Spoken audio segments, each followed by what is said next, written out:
Very hurt that I cannot even explain. Mumwaye, because yentimi, a kana abano me, a car. Tonight, another year with different actors but same script as flood sweeps through Accra, killing 3 persons, destroying properties and displacing several thousands across the capital.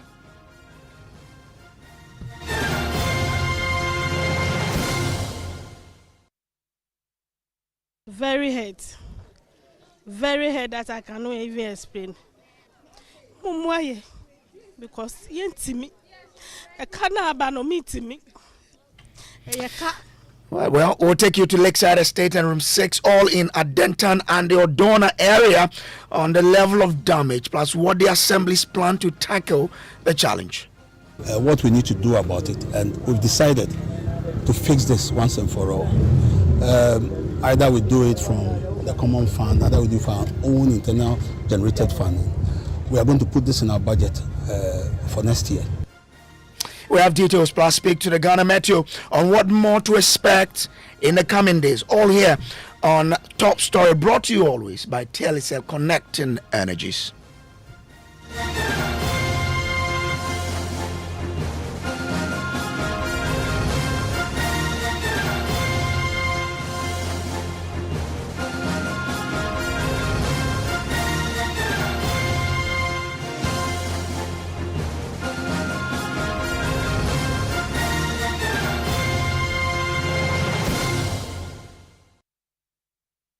Tonight, it is another year with different actors in charge, but the script remains the same. That is the story of Ghana's perennial flooding, as another flood swept through Accra on Sunday, with 3 casualties already recorded. Now, the 3-hour downpour late Sunday afternoon has so far destroyed a number of structures ranging from homes, shops, to vehicles and several others across the capital. John News checks reveal people are still struggling to clear the silt left behind in one of the hardest hit areas, the Adentan Lakeside Estate and Room 6. Listen to some of the residents who spoke to my colleague Collins Frimpong as they count their losses. I would say like 5 years now, yeah. And this tragedy, although it do happen, but it have not happened the way we are seeing it now.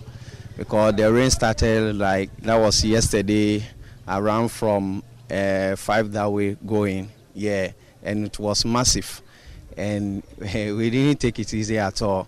How to cross the bridge coming to our home, we find it difficult, yeah, because the way they constructed the bridge, that's my worry. Some of us, as I'm speaking now, we didn't go to work.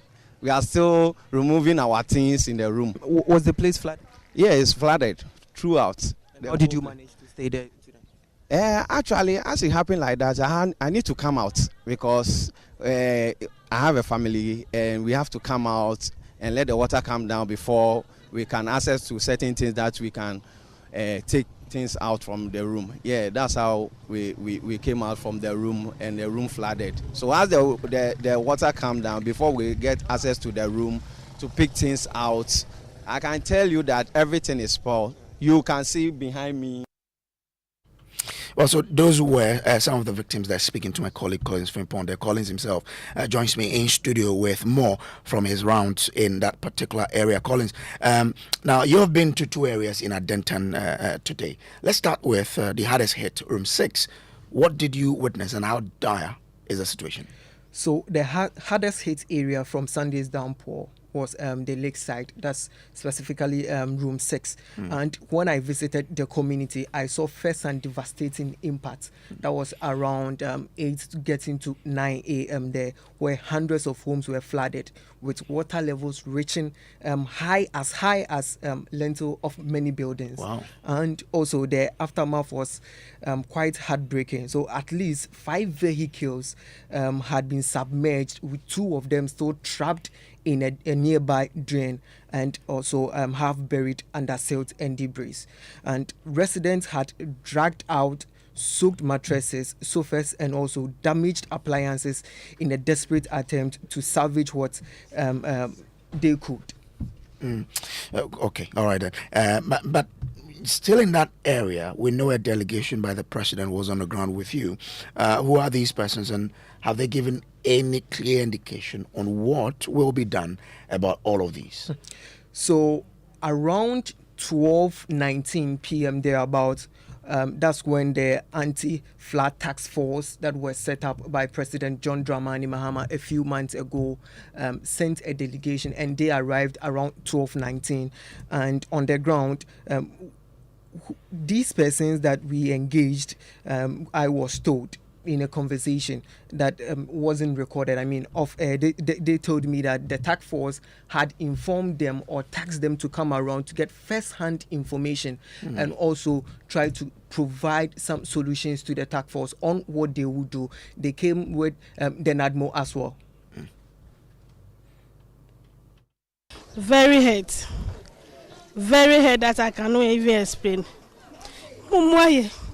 Because we need help. The debt we have accumulated, we can't pay. So na higher pa intimi. Today I can say mumbe boy. Intimi suya. Because when they first time annually. This isn't the first time it is happening, but this is the most severe. Everything has been destroyed. But wait there, annually say. Yeah, because the way they constructed the bridge, that's my worry. The way they constructed the bridge, and you see the road, you could see that the bridge is down.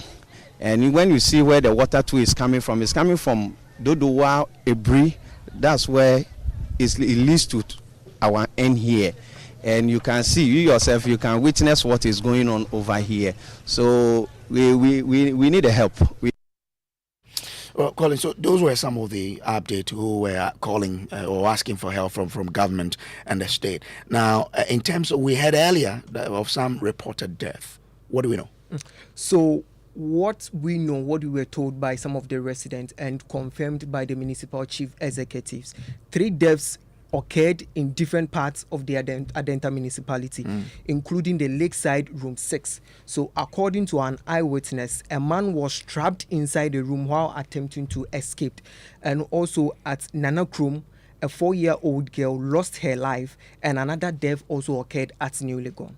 Interesting. So these areas are in the Adentan. Now, my colleague James Ravage has also been going around in another part of the city to also check what's been happening. James, which areas have you been to today, and what have you found?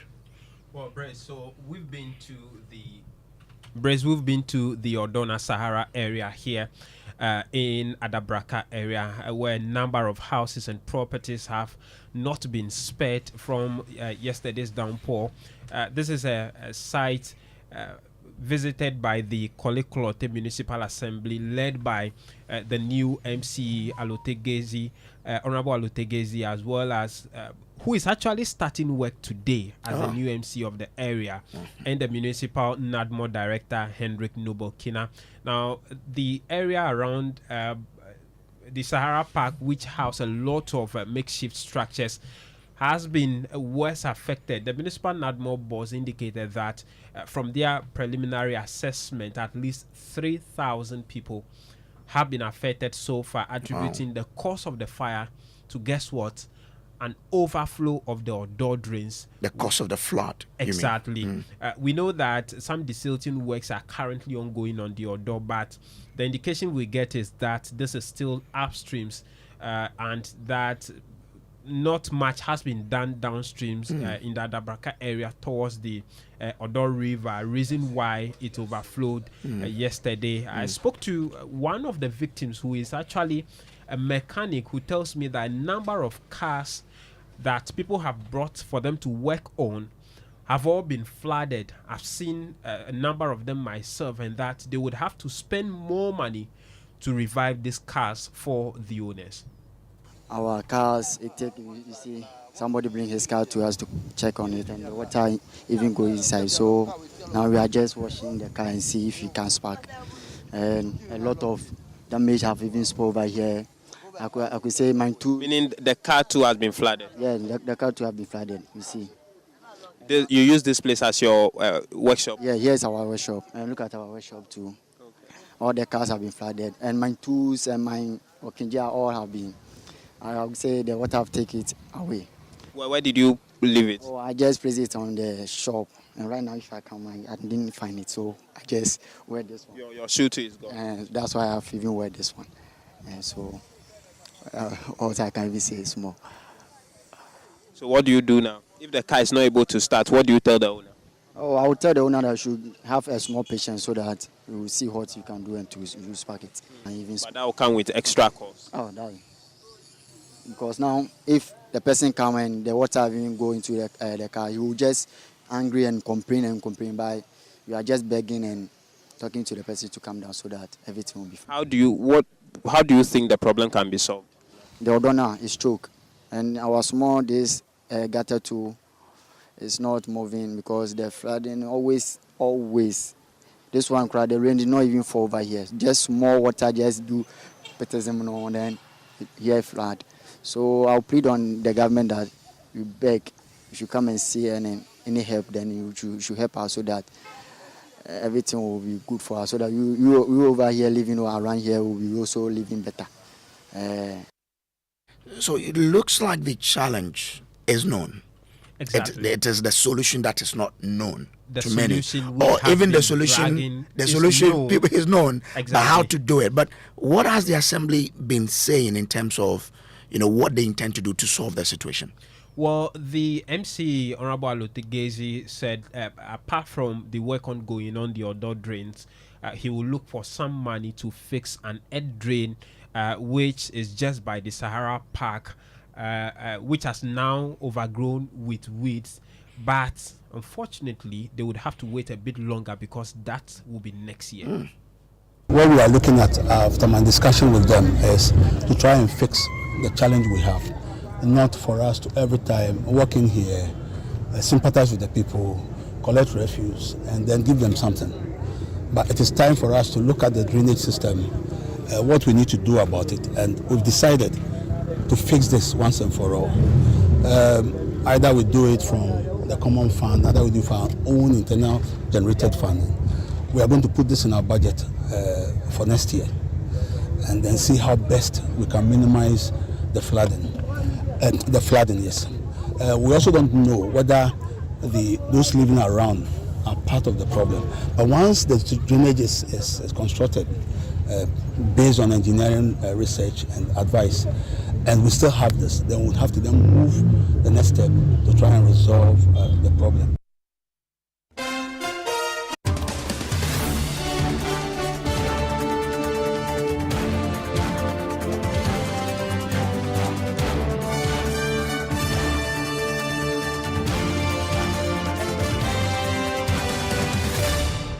This is Top Story, brought to you always by Telecel Connecting Energies. Now, let's bring in the GMET, Ghana Meteo, to really understand what we do have on hand. And head of Central Analysis and Forecast at GMET, Felicity Ahiafianyo, is joining us live now. I'm grateful to you for joining us. Let's understand how heavy Sunday's rains were.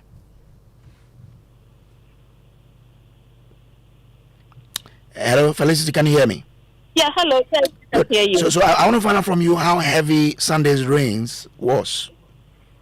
Thank you. Good evening to your dear viewers and audience. Yes, the figures that we received today, the highest was 41 millimeters over Akati. Accra Airport had 39.9. Tema reported 15.9 millimeters. So the highest that is what we have. But then looking at the volume of the water, for instance, where I was at the time, supposed to be a little bit more than what we are saying. Unfortunately, we don't have any rain gauges around that we can confirm where those heavy spots were recorded or were reported. But then it's quite heavy. And in terms of the duration, it was quite long. I think it's almost like 4 hours non-stop. If you compare this to previous ones that we've had, where does this rank? Currently, we've not done any ranking yet. We're having some few challenges today in the office. So, in the course of the week, we will definitely bring it out. But then, per the figure that we have received this morning, I think this will not be above what we have been reporting. For instance, what happened last year, May 16th, was exactly the same thing that has happened here. But last year, then the highest was around 17 millimeters. Which, if highest was around 30, then this is highest than what we experienced last year. The highest was around 70, not 30. Oh, 70. Yes. Okay, all right then. But you also did mention that you don't have rain gauges in some part of the city, and so it's difficult for you to measure. Is that it? Yes, so now we need to do satellite interpolations to get that data, make corrections, and then confirm. We used to have rainfall stations or rain gauges in some selected areas, for instance, like Accra, Mamobi area, Mary's Accra Academy areas. But then for some time now, we've not been receiving those values yet. So tomorrow, we want to follow up and see what is going on and then make good use of the data that will be there. How will that impact your ability to then predict to some exactness in terms of the rainfall that people should expect in their areas? The more dense the data is, the more accurate it will be, and it will make the workload much easier for the forecasters or the scientists to be able to predict. But nevertheless, we are combining it with other sources. We have the automatic weather stations that are coming in, which is also helping the matters. But then the more we have them, the more it will become. Because currently, we have fewer stations in Greater Accra that represent the whole Greater Accra. And if we have 20 or 100 pieces of automatic weather stations for Greater Accra alone, it will help us a lot. So we are working on it. Some organizations are coming on board to help us, and the government of the day is also going to help us get more. And by our accuracy will be going higher. Last week, today, we rank ourselves at 70% in terms of the accuracy. So we are trying our best to improve on the quality and then the accuracy. What does the next few weeks look like in terms of the amount of rainfall expected and the intensity? Thank you. For today, this evening, we just finished with the weekly forecast. So we are looking at some partial cloudy situation, and then some chances of rain and thunder for some places. And now the outlook is more over the middle and then the northern portions. From midweek into the weekend, we are likely to have another rainstorm that will come and then affect some areas. So we will keep monitoring and keep updating the public. And where the floods will happen, we will release the warning to that effect. All right. I mean, so with what you do know, what must people get worried? What should people do as we wait for what you've seen? Yes, we are getting to the peak of the rainy season. We are yet to enter June. So by the close of next week to the first week of June, all to the end, we are likely to be getting more of this rain. And definitely there will be flash floodings here and there. So if we are around the flood-prone areas, we need to relocate. Listen to the officers that have been assigned to us. If our gutters are choked, let's try as much as possible to do communal labor, distill the gutters, and then also keep ourselves tuned to GNet social media handles for weather updates. We have my flood rate up Accra, where we give the indications where the floods will happen, so they can get it downloaded onto their Android phones, so that once we release the alert, they can get it and then take the necessary steps that they are. So for those who are around the flood-prone areas, when should they start leaving? I think that they need to do that with the hydrological authority and NATPO. And as they are running the forecast, we'll definitely give it to them, and then they will be advised. happening. So they should pay attention to NADMO Okay. and then the hydrological authority. I'm grateful to you, Felicita Hefia, for joining us. She is head Central Analysis and Forecast at GMET. Well, just before we came into the studio, I caught up with Joseph Kunyon, who is Director General of NADMO. He's been talking about how this particular flood took them by surprise. In fact, the flooding took all of us by storm because of the extended hours of rain. An average of 5 hours rain was enough to cause havoc. But normally when it happens like this, the technical and operations team, after rescue and then search, we go back to assess the damage as we just asked. And since morning, I've dispatched 3 teams to various parts of Accra. I think Adentan, East, and Lakeside Estate area.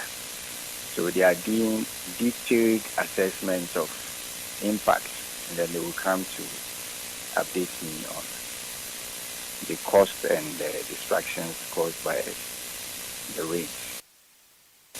So I don't want to preempt reports. I have initial reports, all right, but I don't have to preempt it until they come to confirm what they got after assessment. Okay. But what is your initial report pointing to? Oh, the initial report, I think yesterday night, some of us didn't sleep because we were monitoring the station throughout the night. What I have right now is that I think we had about 8. Thankfully, the rescue team from NADMO, together with 48 engineers, were able to rescue all those that were trapped. There was only one case of death reported at Abokobi. That's what I have. But I hear that there were other incidents, death incidents reported. Those ones are things I have heard until my people are able to confirm to me that yes, it is true. I stick to the one that has been confirmed from Abokobi. So these are the main issues that came out yesterday. We were asked to move our cranes to clear some roads and passages for people to be vehicles to be able to move freely and all of that. Those things were done yesterday. And as at now, I'm awaiting detailed report as I told you. So, out of the 3 deaths we've had, you can only confirm 1. For yes, that's what I have on my table as confirmed. Okay. The team hasn't returned, so Okay. I don't want to preempt the others. How old is this person? I think it's a young man. He said he was trying to cross with a bicycle the flood waters and he was swept away. Okay. In terms of preparedness for the floods or the raining season, where are we in terms of the nation and our ability to deal with what is to come from the rainy season that we're entering? Well, like I told you, this was long hours of rain. Normally, when the rain extends beyond certain hours, the 10 decisions that you have made, we have started the silting and clearing drains and water basins since March. We've been doing that routinely.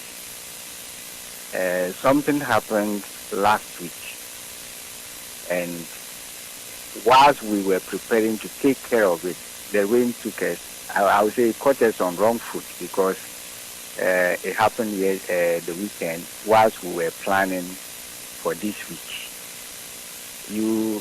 If you moved around Accra, you realize that last week the city was engulfed with fill. Whatever the reason, I don't know. But what I gathered was that I think the contract for Zoom Lion had expired and they needed to renew it, or needed to be renewed. And so there was kind of slow down in clearing of refuge around. I went to recce myself. I had some videos I was going to share with the regional minister for us to take immediate action to clear the city of the flood. Then the rains came the weekend. It wasn't that the gutters were not defiltered. It is because the city was all over with filth. The rains swept these filth into the drains. We must apologize for the poor quality of the sound. That is the Director General of NADMO, Joseph Kunyon there. But let's now speak to Richard Ameko. He is Head of Drainage at the Hydrological Department. I'm grateful to you, sir, for joining. Now, what does your initial assessment of what happened yesterday points to? Good evening to your cherished listeners, and then your viewers as well. Okay, so what we take down on the ground today has to do with a lot of illegal buildings on our waterways. People are built on the wetlands, and then people have also encroached our water bodies. So these are the major things we gathered on the ground today. Okay, if that's the case, what's the solution? What solution are the authorities planning to implement to deal with this issue? Because we're now entering the main rainy season. Yes, I think if you could recall, President said the last time in a speech that those people living close to our river bodies, our drains, they are going to be punished for. They're going to pull down those structures to allow water to flow. When will this exercise to break down structures that are on waterways and close to rivers start? Oh, I think the regional minister has started some, and another MC is also in Bangkok. Okay. Now, we just spoke to someone who alerted that it maybe those who are living in flood-prone areas might think about leaving their places. What advice do you have for people once we prepare to enter into the major rainy season? Yes, absolutely so. They need to leave all those places. They are not supposed to be there. You see, that's what we'll be seeing every time. Wetlands. Why? If you go to Wager and see. People are building in the estuary, which is wrong. You see, if you go to Ashi area, Fulani, people have just encroached the Mamahuma stream. And all the micro ponds that we have, you don't even find any. You see, so if it rains, where would the water go? It will go into their home. This is a challenge that we're having. So what I'm saying is that it's about time we control our development. But what role do you play, major role do you play in all of this? Well, what we do is we define a buffer for all our streams. And then we define the storm drains, and we dissolve or dredge lagoons and the drains as well. Anyway, I'm grateful to you for speaking to us here. He is Richard Ameko, Head of Drainage at the Hydrological Department. This has been Top Story, brought to you by Telecel Connecting Energies. Up next is Newsnight.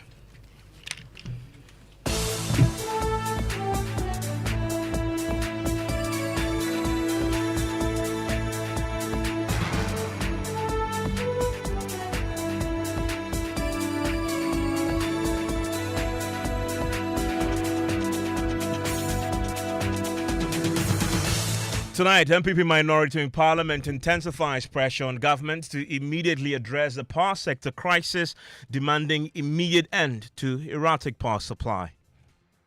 Of panic, then retreat. Communication is unacceptable. The minister must stop frightening Ghanaians and start fixing the problems. The patience of the Ghanaian people is wearing time. We also tell you about the ballooning IPP debt and also bring you the latest Energy Commission report flagging a threat to thermal power generation due to our over-reliance on that particular power source. And we tell you also why the minority is tonight demanding the removal of Isaac Adongo as chair of the Finance Committee.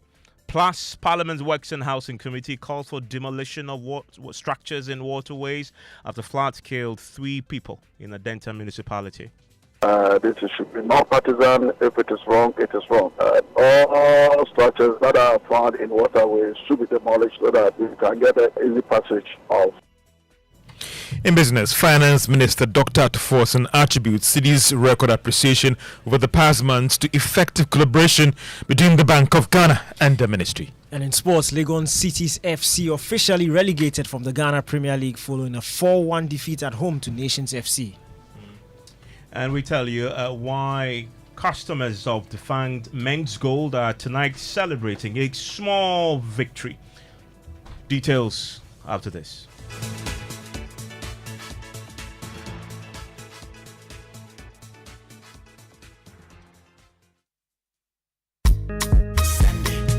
Telecel Cash has the lowest transfer charges ever in Ghana. Send a keke with Telecel Cash. You for sort out your old boy, send a keke. Your girl debut you, send a keke. Merchant payment, send a keke to all networks. T-Cash agents in Swaji baby.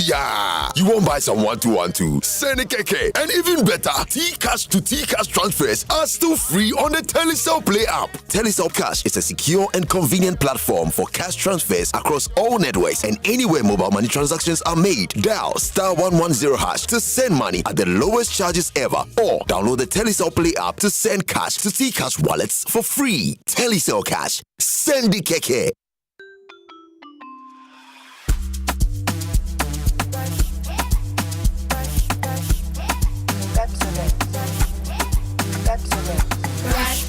Brush your teeth every day and night. Up and down and all around. Brush the clean and bright. Brush your teeth. Brush with mom and dad. Underneath and in between. Brush the germs away. Pepsodent, cavity protection. For 10 times stronger. This advert is FDA approved. The EcoBank Joy News Habitat Fair 2025. Dream it. Own it. Live it. Coming soon.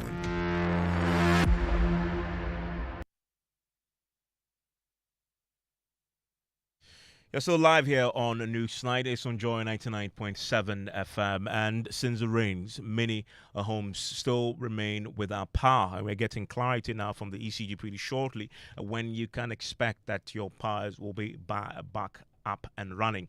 We'll get that for you pretty shortly. But still talking about the power situation tonight, we're hearing from the minority who have rejected explanations why the power went out following the heavy downpour yesterday. They're putting pressure on the Energy Minister, John Junapor, to provide immediate solution.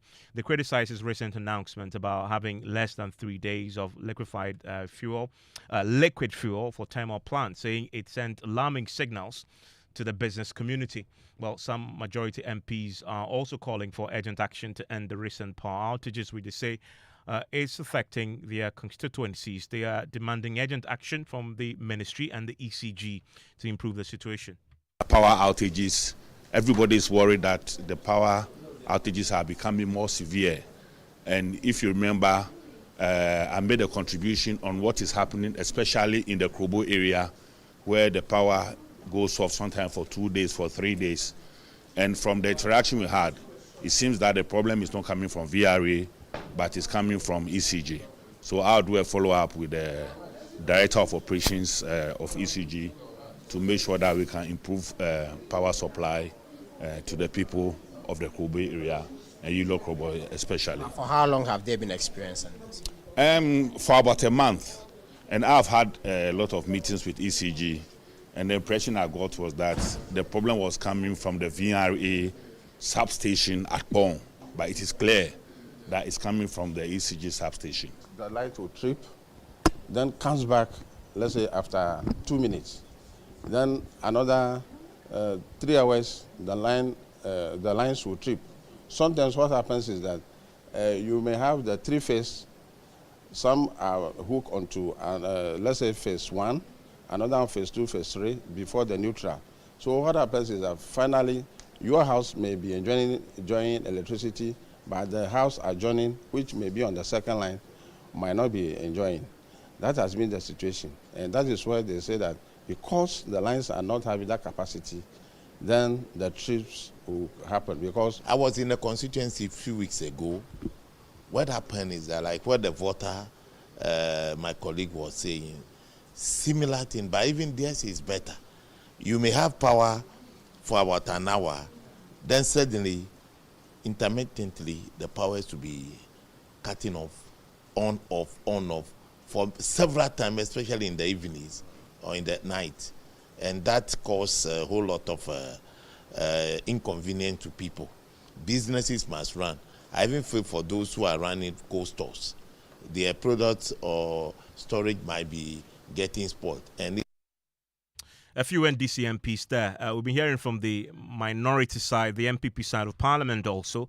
Minority Chief Whip Frank Anodompre is demanding immediate measures to end the erratic power supply. It looks like our colleague, the Minister of Energy, seems more interested in making headlines than keeping the lights on.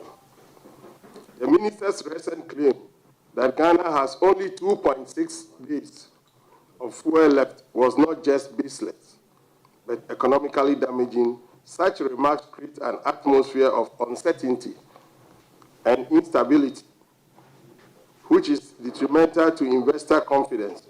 Power is the lifeblood of industry, and such statements send panic through businesses still recovering from the aftershocks of COVID-19 and global economic turbulence. This is not the first time the minister has made statements that paint a bleak picture of our energy situation.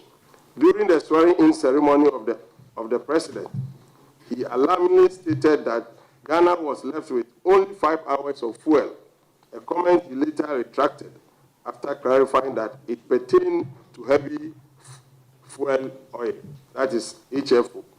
After causing needless anxiety, while neglecting to mention that other power plants were operational with available fuel.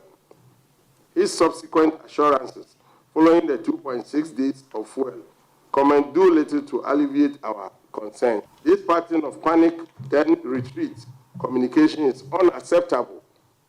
The minister must stop frightening Ghanaians and start fixing the problems. The patience of the Ghanaian people is wearing time. 2, we demand action and result from the Minister of Energy and the government. 3, it is time to stop the talking and put the lights on, because Nanado did same. 4, businesses are collapsing. 5, the minority MPs, especially those on the Energy Committee, we are complaining to the minister to take action now. The honeymoon is over, Mr. Minister. Enough is enough. That there, rather, is the ranking member on the Energy Committee, George Kwame Abuaje, speaking about what they want to see done in the energy sector. Now, he's also demanding government renegotiate deals in the energy sector and ensure a stable supply of fuel to power the thermal plants. Leadership is about solutions, not excuses. The minister must, 1, stop the fear-mongering and focus on fixing fuel supply issues for IPP. 2, engage stakeholders to renegotiate burdensome take-or-pay contracts. 3, strategically set KPIs for ECG and NETCO to reduce operational and distribution losses and improve revenue collection. 4, address challenges of the cash water flow mechanism and enforce it. 5, diversify energy mix with renewables and gas optimization, that is maximize Jubilee and 10 fuels to reduce reliance on. 6, encourage off-peak consumption by industries to frighten demand cap. 7, accelerate the rollout of smart metering to curb theft and increase revenue mobilization. We also understand and know some of the challenges are forex related and believe the current appreciation of the Ghana cedi is an opportunity to recover some losses in the sector.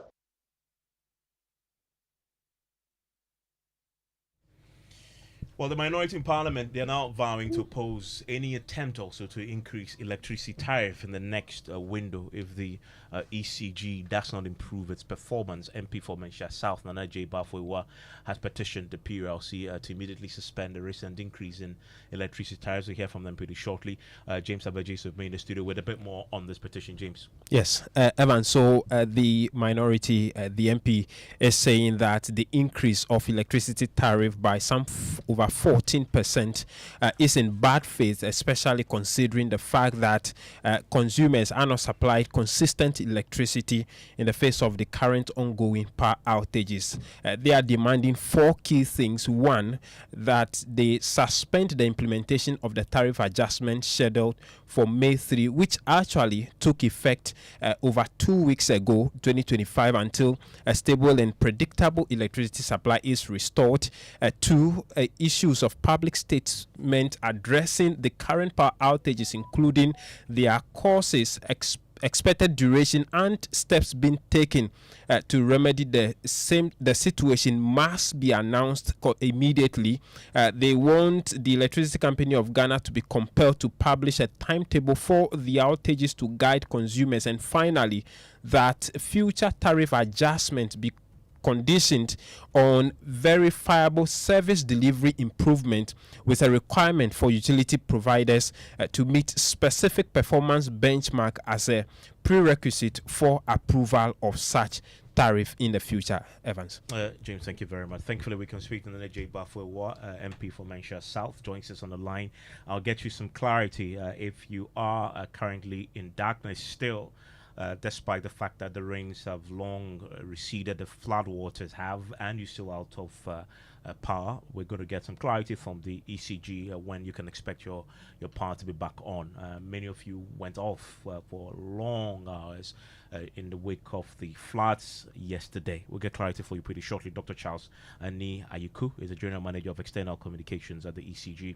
Will join us with some clarity whether they've managed to restore power to all the areas affected on the back of yesterday's floods. We understand that NADMO had requested that the ECG put out power to the affected areas so they can manage the situation there. Stay with me for that. But let me bring in Nana AJ Bafwewa, who has sent a petition to the PRLC now. Nana, thanks for your time here on Newsnight. Thanks for having me, my brother.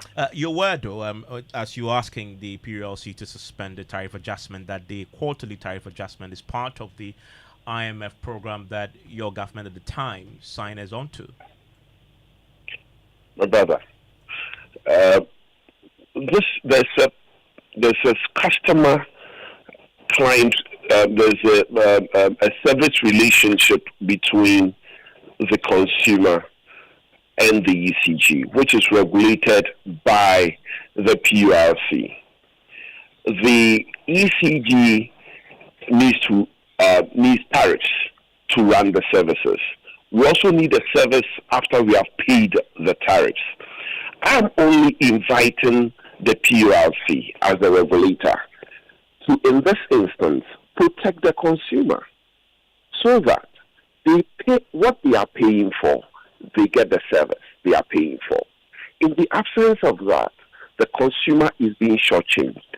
Let me use Joy FM as a clear example of business that use electricity and the consequence of the absence of electricity, right, in this case. Joy relies on the electricity to do business. Now, they are now paying more than they used to by reason of the tariff adjustment. With the power supply being erratic, Joy, after paying more for electricity, would now have to, find an alternative power source simply because the power they are paid for at a more at a higher price is not available. And so Joy is now having to spend more for power because the power is not available. Is it fair on Joy as a consumer?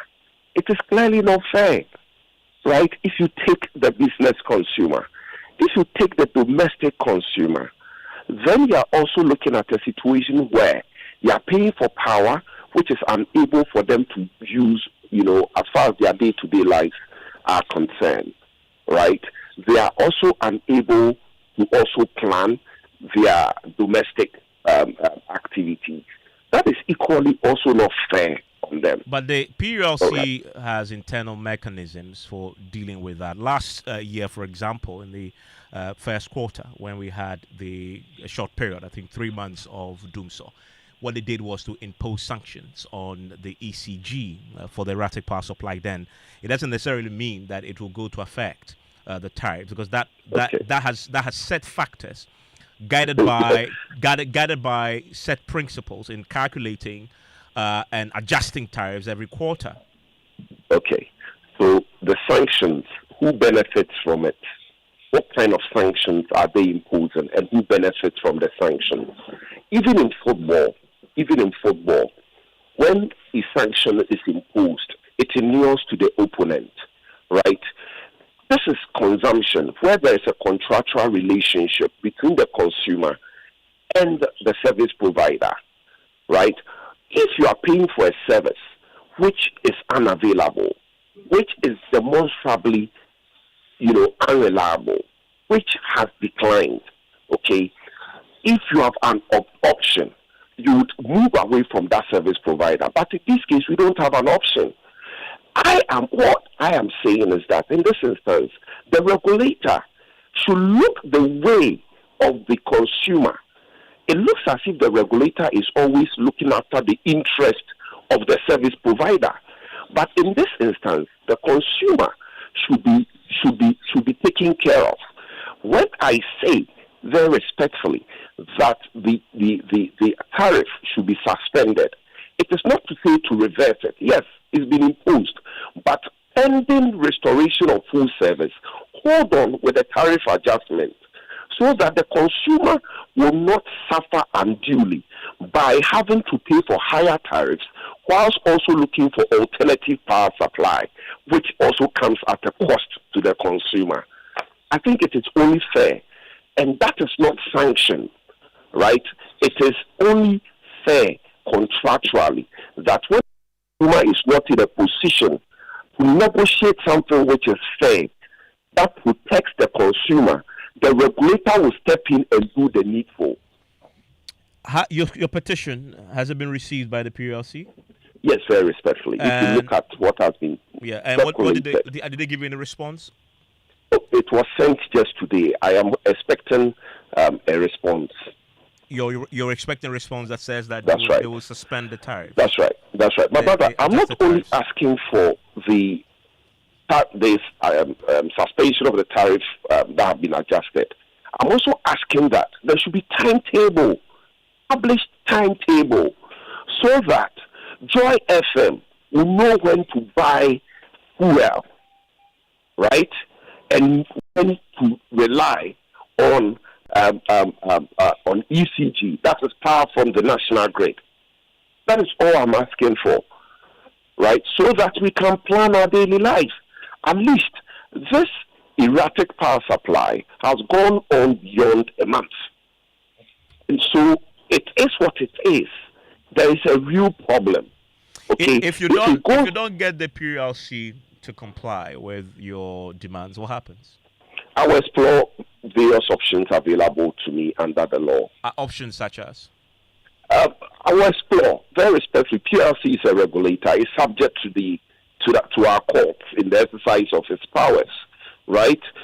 As a member of Parliament, I can raise questions on the floor of Parliament. I can, file statements on the floor of Parliament. There are various options that are also available to me. Okay. Thank you very much, Nia J. Bafu, the MP for Mensah South, on the subject of the erratic power supply and the petition he's filed now with the PLC. I want to bring in Dr. Charles Nia Ikuna, who's a General Manager, External Communications at the ECG.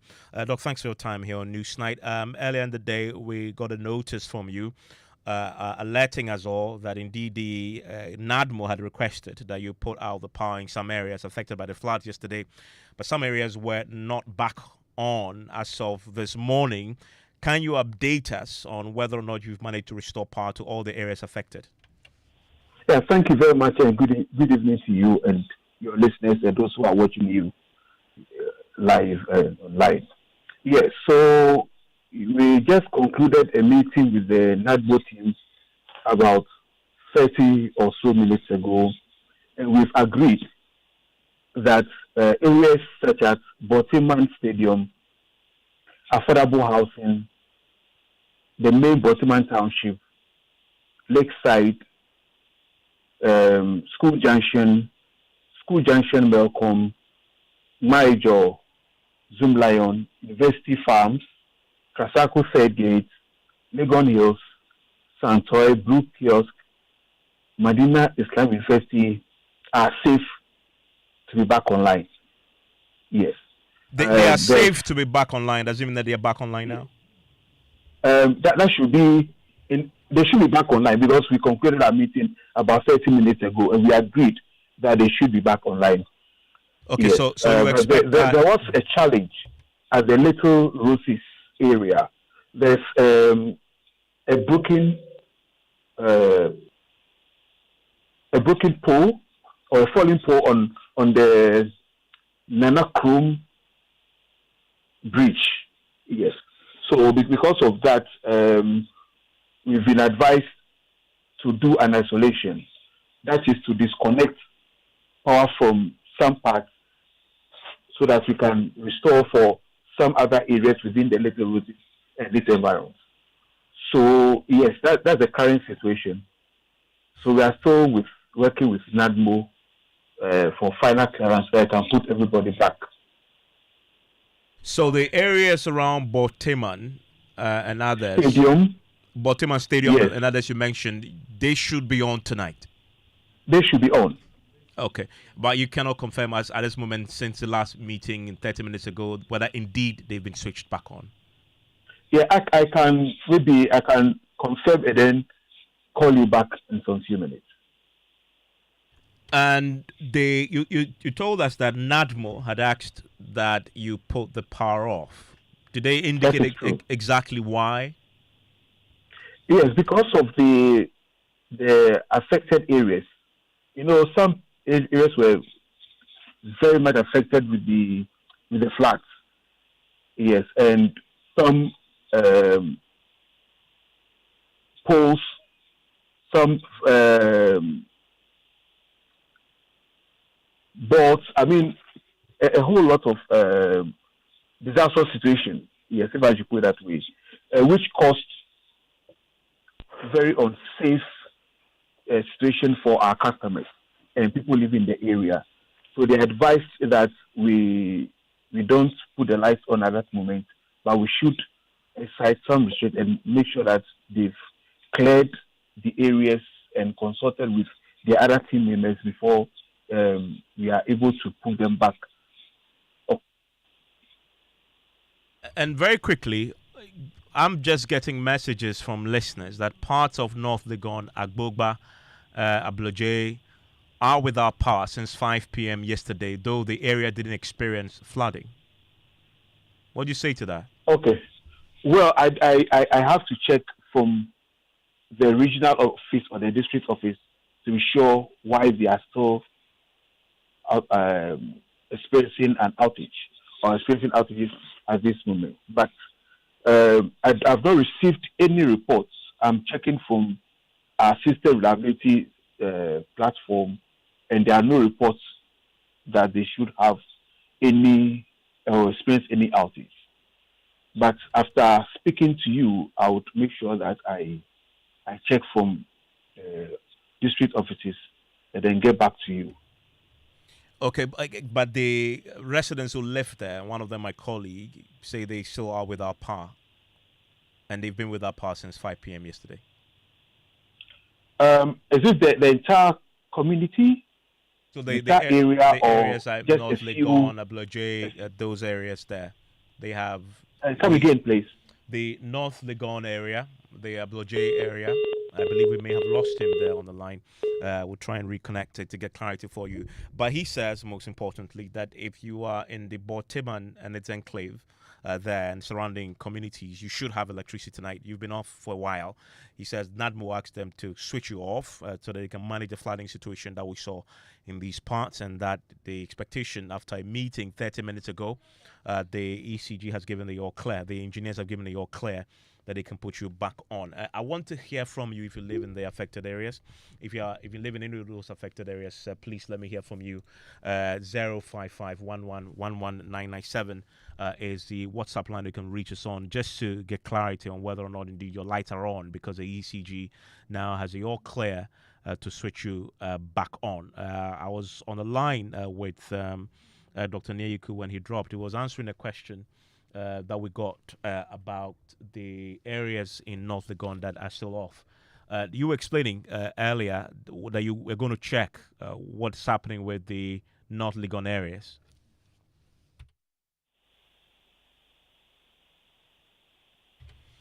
Hello, Dr. Nyeyiku. Okay, we may have lost him again. But I want to bring in Richmond Roxing. He's a spokesperson to the Energy Minister. He joins us on the line right now. Richmond, thanks for the time.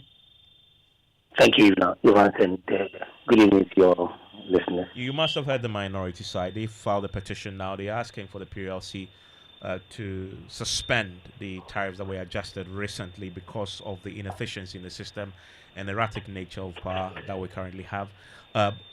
First of all, when are we going to see a firm end to the erratic nature of the power that we've seen over the last few weeks?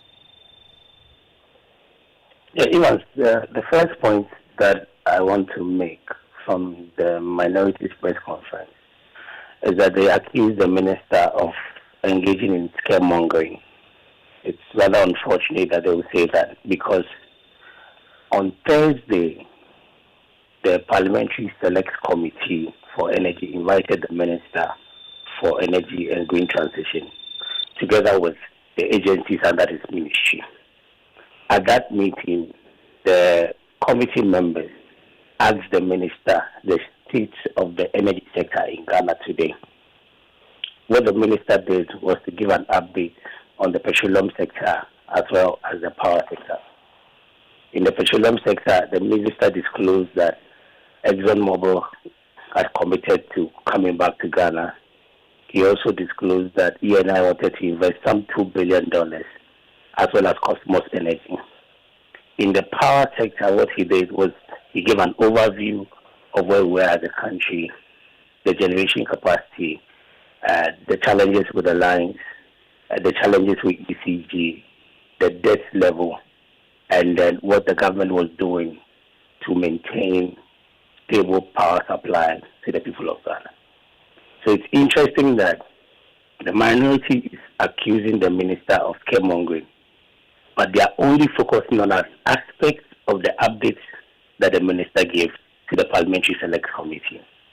And when they say scaremongering, I don't know whether they were expecting the minister to be economical with the truth, or they wanted the minister to be inaccurate with the facts.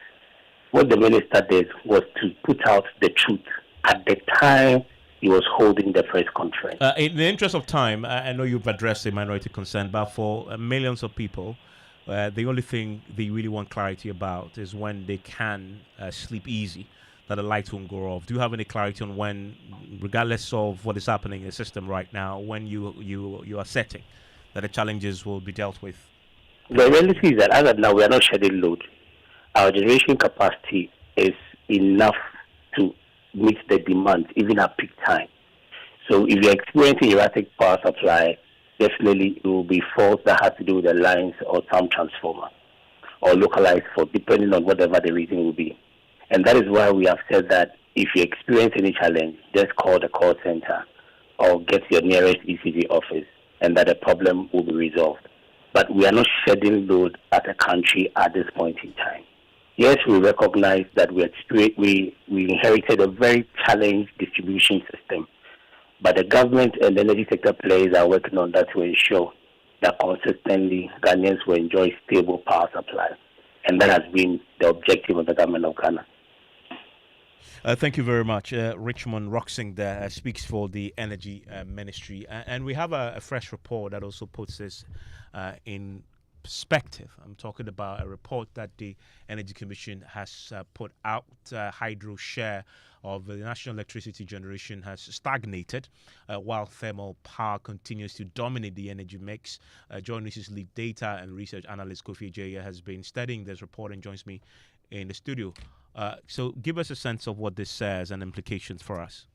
We've been plotting the numbers and we're trying to do what we call the gap analysis. And what we can see is the widening gap between our dependable capacity and then also installed capacity in terms of hydro and thermal. So what is happening is that we are having a huge gap between thermal generation and then also hydro, where about 70% of the country's current installed capacity comes from thermal energy, and then just about 28% from hydro. What happens is that in that 70% thermal, you have a number of flooded with independent power producers, and according to the president, this is a space that is generating more debt, about $2.5 billion as of now.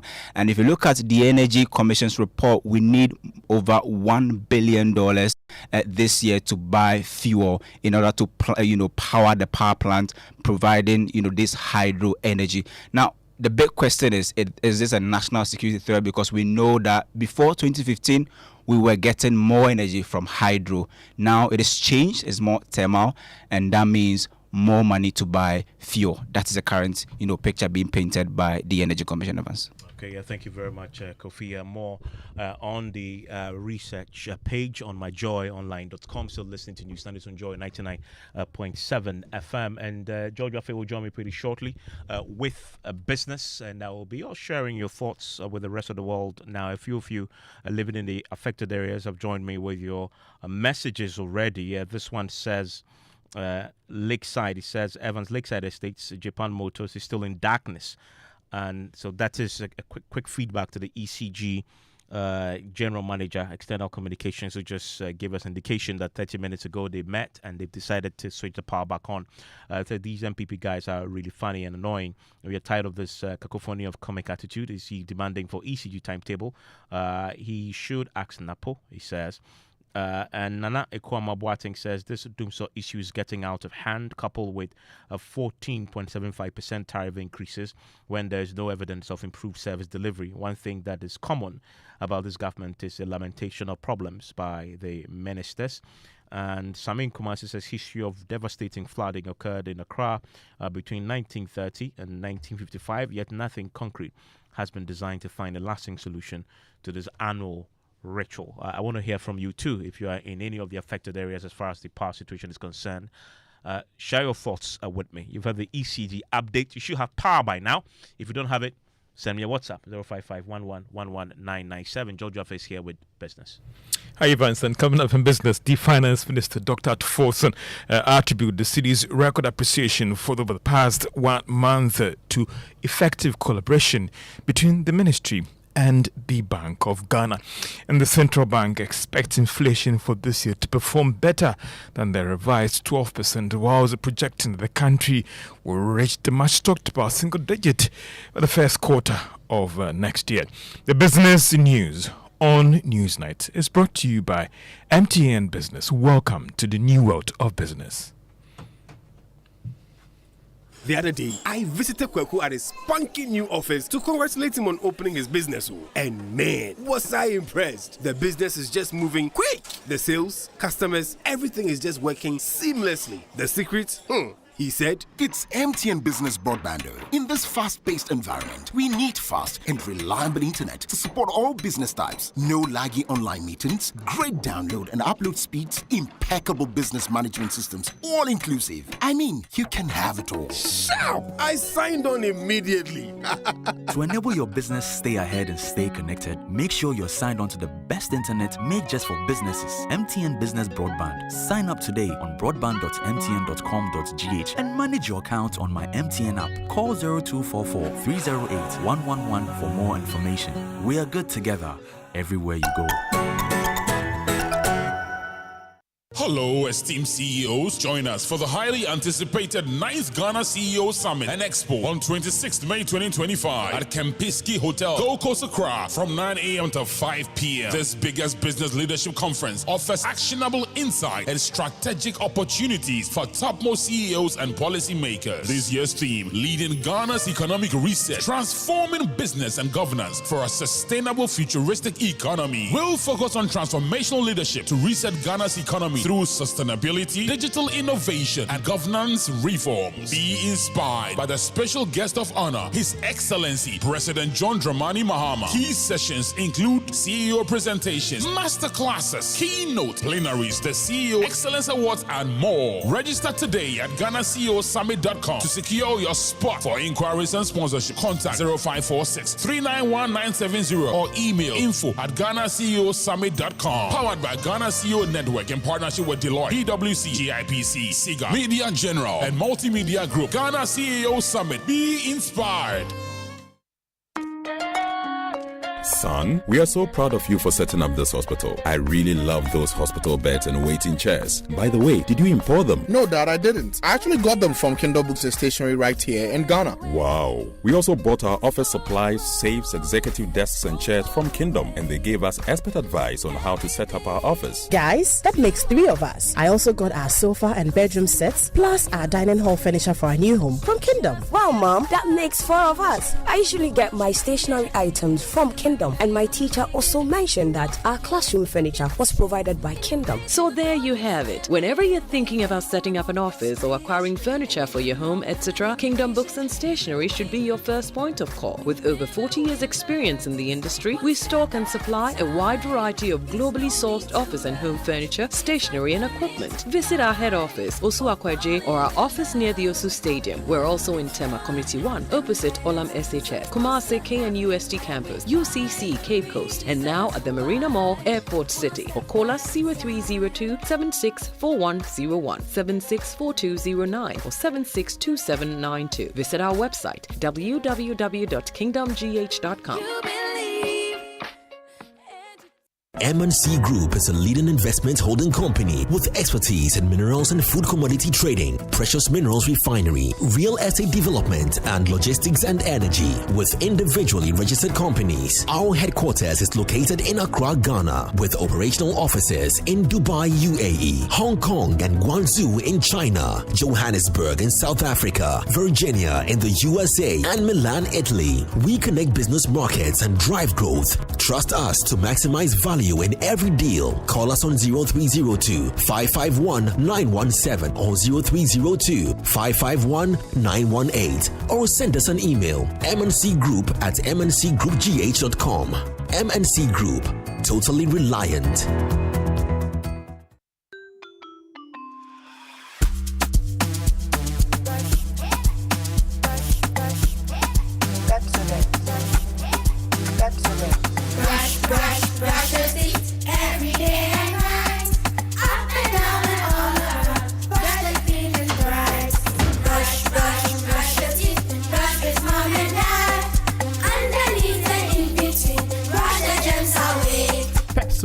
Cavity protection. This advert is FDA approved.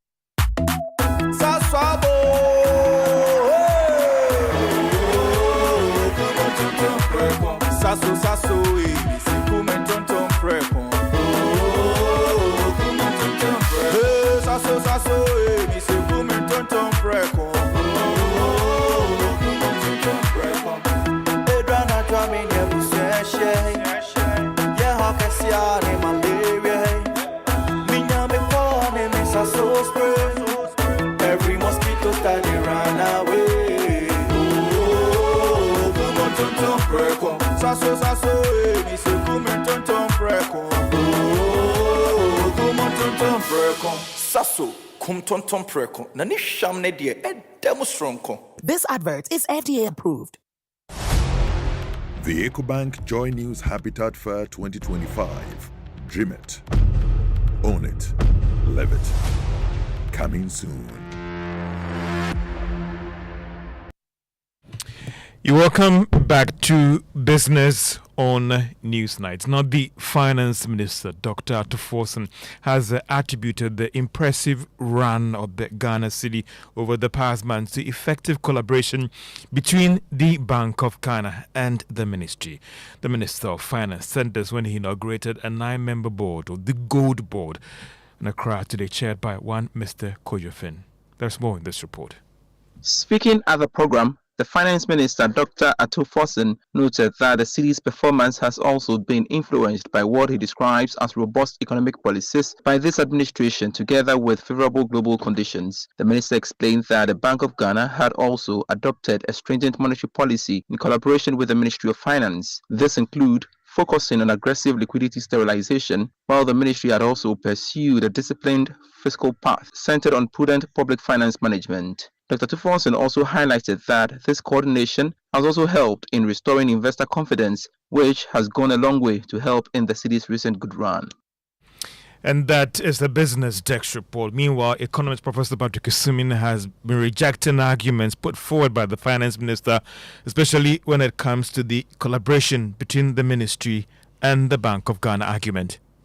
You have to ask for how long has the monetary and fiscal had the opportunity to coordinate as it is. I think along the line, the Finance Minister clearly identifies for me the most important things, which is that the appreciation has something to do with our accumulation of gold reserves, as well as the fact that the dollar has also weakened. And we can't discount that the fiscal policy announcement, in particular the budget, might have played a role. It's true that the coordination helps, but we have to be careful. I think some of the things that has been done, the gold purchase as well as gold border has been set up.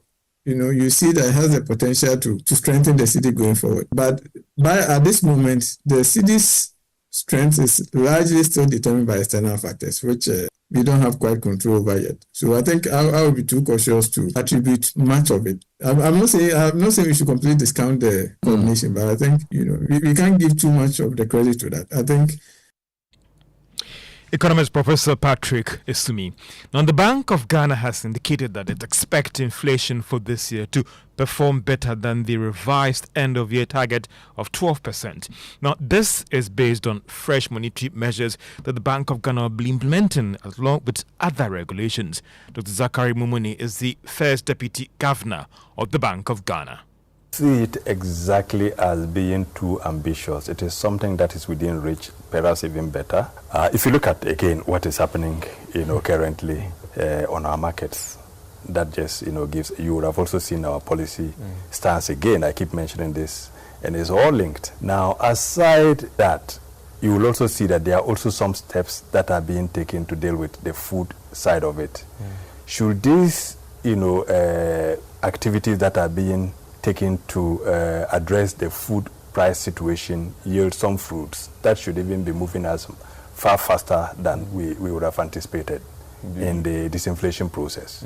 Yes. You see, there are some who are even projecting that we could, on the other side, hit our single-digit target this year. That is not out of the equation. If the food side were to adjust as expected and then complement what is currently happening on the other side, that should really be getting us very fast towards where we want to be, our medium-term target of 8 ± 2.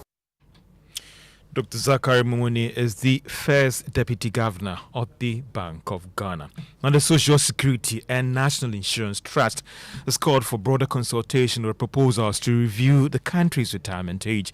Commenting on calls for an upward review of the retirement age, Director General Kwesi Afrebani explained that solving the unemployment challenge will be critical in expanding the pension contribution pool. He spoke to Joy Business at the opening of a new branch for SNID located on the Spintex Road.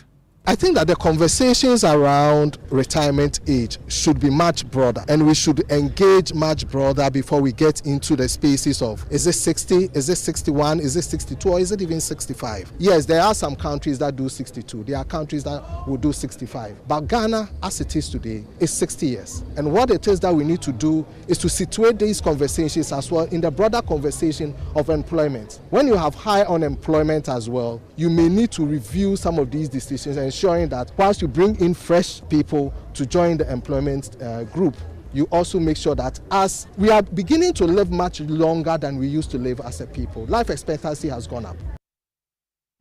Kusia Fairbaini is the Director General of the Social Security and National Insurance Trust. Former Director General of the Securities and Exchange Commission, Dr. Duana Ninchi, is now the new board chair of the institution. This was after Finance Minister Dr. Forson inaugurated the reconstituted board of the institution. Now, other members of the board include Dr. James Klucha-Veji. He is the current Director General of the Securities and Exchange Commission. Also, Mensah Thompson Emmanuel, who is the current Deputy Director of the institution, and also the other one being Deborah Mausi Ajemfra as the Deputy Director General of the institution. Also, other notable persons on the institution include a rep from the Bank of Ghana as well as the General Legal Counsel. Let's do other stories. And Letulang, Ghana has announced a massive reduction in prices of its goods in response to the recent appreciation of the Ghana cedi to the dollar. Dubbed Cedi Apeke Promo, it's an initiative that has seen the company reduce its prices at all its shops nationwide. Speaking to journalists, the head of marketing and media relations at Letuland, Ghana, that is Adiza Ibrahim, said the economic fortunes being witnessed must impact on the lives of Ghanaians. Luckily for us, the government is working on the dollar, and so cedis is doing really well. And so it is in line that as the biggest consumer electronics company in Ghana, we also follow suit. And so therefore, we decided that the prices we have on all the consumer electronics and any other electronics we sell and all the brands we represent, we also look at reducing the prices. So today, being Monday on the 19th May 2025, in line with government directive and in line with government effort in making sure cedis appreciate against the dollars, Electroland Ghana Limited has reduced prices. It's a gargantuan price reduction. This is not even a marketing gimmicks. This is like the genuine thing. So that's Adiza Ibrahim there. And whilst Guta and Association of Ghana Industries are asking for more time, it looks like some companies have taken the lead to actually reduce their prices in response to the current performance of the Ghana cedi. And that is Electroland Ghana there. And that's all for business on Newsnight. George, thank you very much. And let's do sports now. Cranton is here with the details. And Legon Cities have officially been relegated from the Ghana Premier League following a 4-1 defeat at home against Nations FC. Kelvin Ampofu scored twice for the visitors, with Emmanuel Ano and Sadiq Al-Hassan adding the other 2 goals for Nations FC, who move to the summit of the league. With just 3 games to go, Legon Cities find themselves 10 points from safety, sealing their fate and bringing an end to their 17-year stay in the league. Nations FC, on the other hand, have now established a 1-point lead over BBNA Gold Stars at the top of the league, with just 3 points separating the top 4.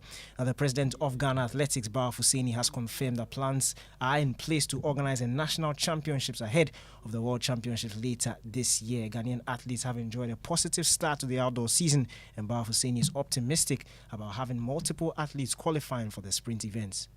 We'll do our national championship in August, where we'll have final selection for World Championship in Japan.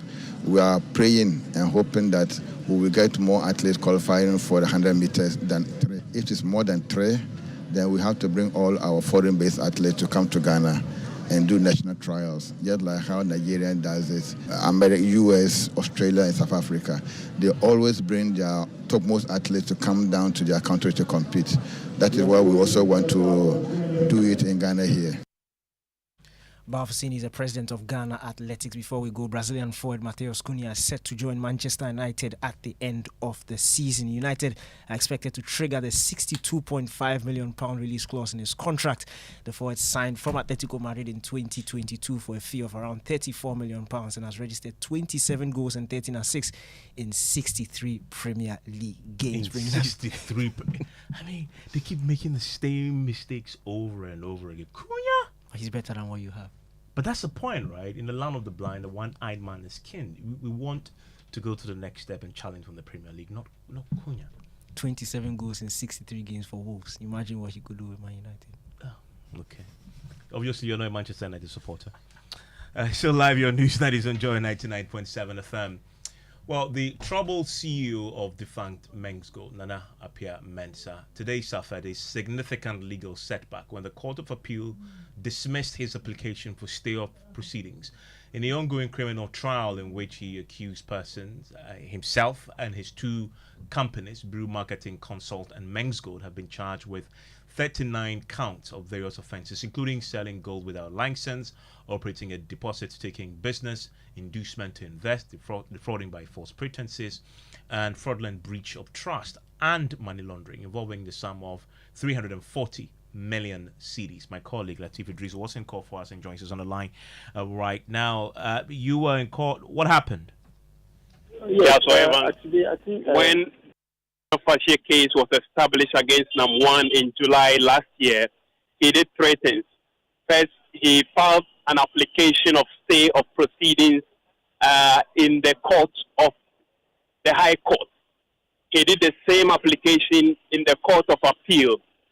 But in the Court of Appeal, he did additional thing. That is to file an application against the prima facie case established against him at the High Court. So today, the Court of Appeal sat and made a decision on the stay on proceedings that he had filed at the court. That was the ruling that was given today. So dismissing that particular application. But still at the Court of Appeal, the application for against the prima facie established against him is still pending, and the Court of Appeal is yet to sit on that particular application filed by NAM1. He's been talking, from what I understand, about the possibility of challenging this even further, going to the Supreme Court. Yeah, he's giving the hint that this is not over. Those were his words when he was asked about the outcome of the ruling of the Court of Appeal. He said this is not over. There is a Supreme Court signaling that just maybe he might head to the Supreme Court for another appeal.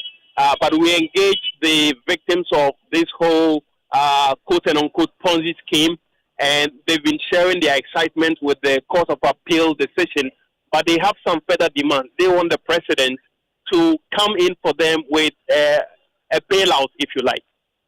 The High Court made a determination of prima facie case against NAM1 somewhere last year, July. And after that, NAM1 appealed against it.